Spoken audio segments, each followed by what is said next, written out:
What if I told you that there are over 3.9 million American citizens who pay federal taxes, serve in the military, and fight in America's wars, but cannot vote for their own president? What if these Americans have been begging to become a full state for over 70 years, but Congress keeps saying no?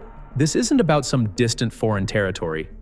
This is about Puerto Rico and Washington, D.C., places where millions of Americans live without full representation. Puerto Rico alone has more people than 19 U.S. states, yet it remains stuck as a territory. Washington, D.C. has more residents than Wyoming and Vermont combined, but has no voting senators.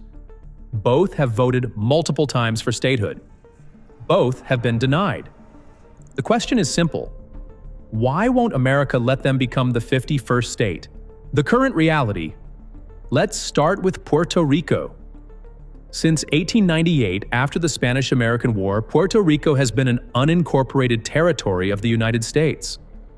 That's a fancy way of saying they're not quite American, but not quite independent either. Puerto Ricans became U.S. citizens in 1917, just in time for World War I. Some say this timing wasn't accidental. America needed more soldiers. Since then, Puerto Ricans have fought in every American war as both conscripts and volunteers. Today, Puerto Rico has 3.2 million people. That's more than Iowa, Utah, Arkansas, Mississippi, Kansas, Nevada, New Mexico, West Virginia, Idaho, Hawaii, New Hampshire, Maine, Montana, Rhode Island, Delaware, South Dakota, North Dakota, Alaska, Vermont, and Wyoming. Yet Puerto Rico gets just one non-voting representative in Congress. They can't vote for president. They don't get the same federal funding as states. When Hurricane Maria devastated the island in 2017, Puerto Rico was denied $755 million in emergency funds that would have been automatically given to any state. Washington, D.C.'s struggle. Now let's talk about Washington, D.C. Nearly 700,000 Americans live in the nation's capital.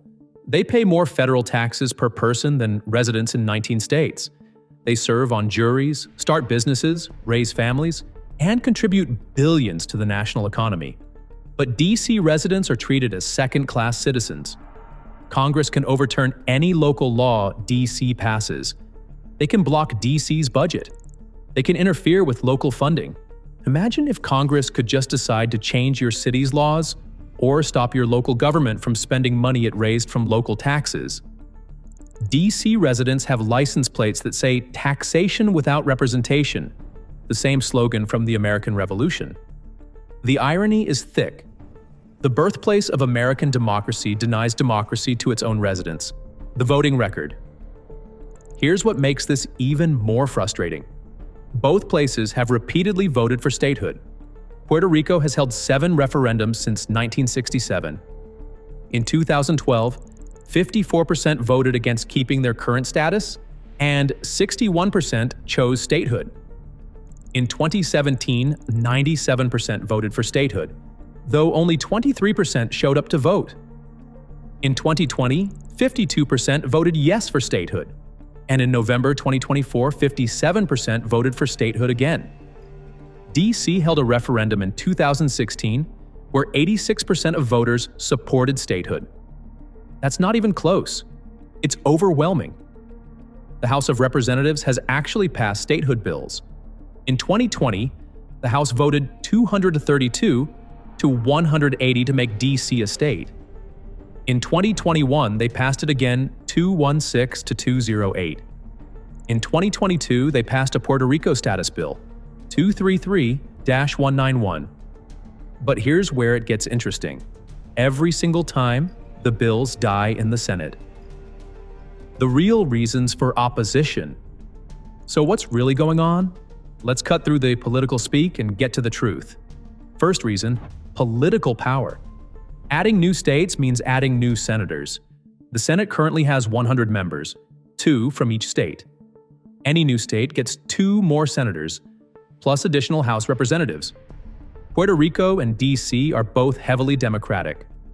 In 2020, Puerto Rico's voters supported the Democratic gubernatorial candidate.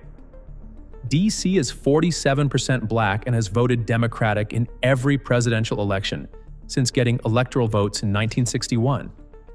In fact, D.C. is so Democratic that it would become the most partisan state in America. Senator Ted Kennedy said it best in 1978. The resistance comes from the fear that senators elected from the District of Columbia may be too liberal, too urban, too black, or too Democratic. Current Senate Republicans hold 53 seats to Democrats' 47. Adding Puerto Rico and D.C. would likely give Democrats 51 seats, flipping control of the Senate. That's 4 potential new Democratic senators in a chamber where every single vote matters. The constitutional smokescreen. Republicans often claim statehood is unconstitutional, especially for D.C. They argue the Constitution requires a federal district, so D.C. can't become a state. But this argument falls apart under scrutiny.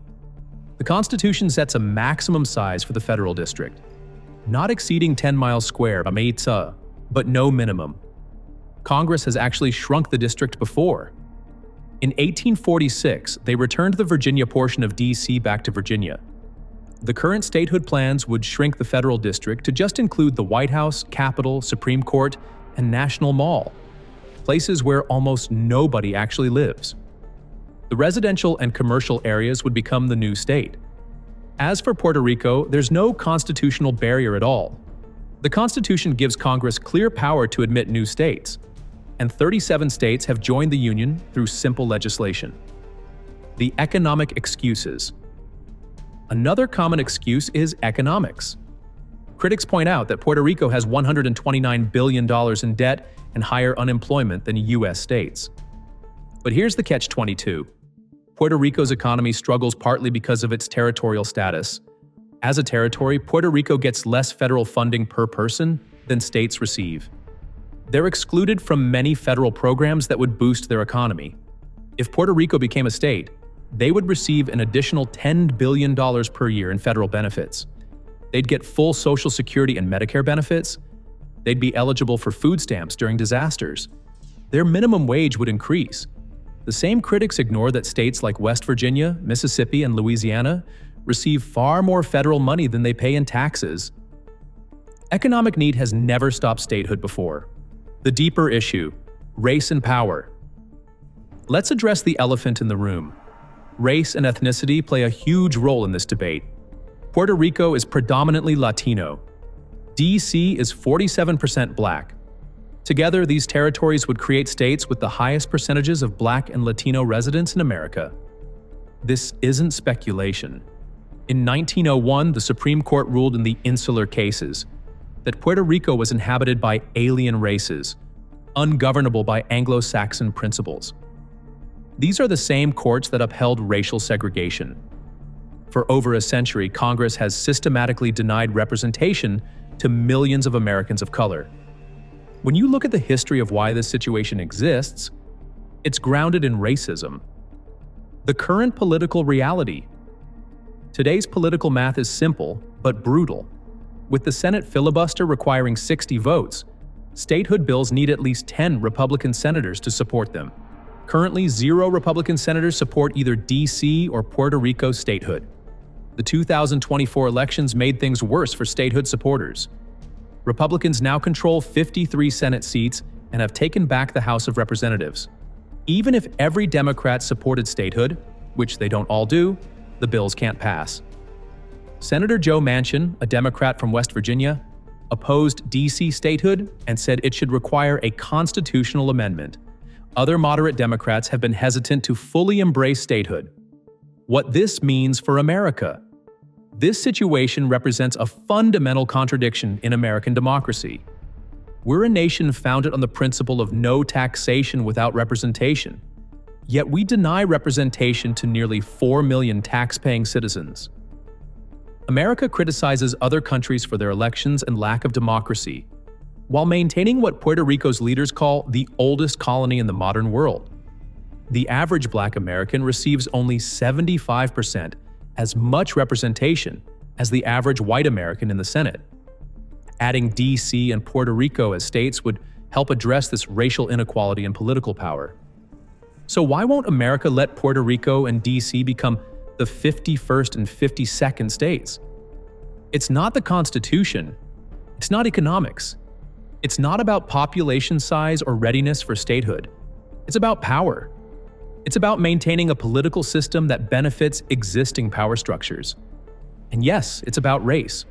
Over 3.9 million American citizens remain in democratic limbo, not because they don't deserve statehood, but because giving them statehood would change who controls America. The real question isn't whether Puerto Rico and D.C. deserve to be states. They clearly do. The real question is whether America is willing to live up to its founding principles, or whether political power matters more than democratic representation.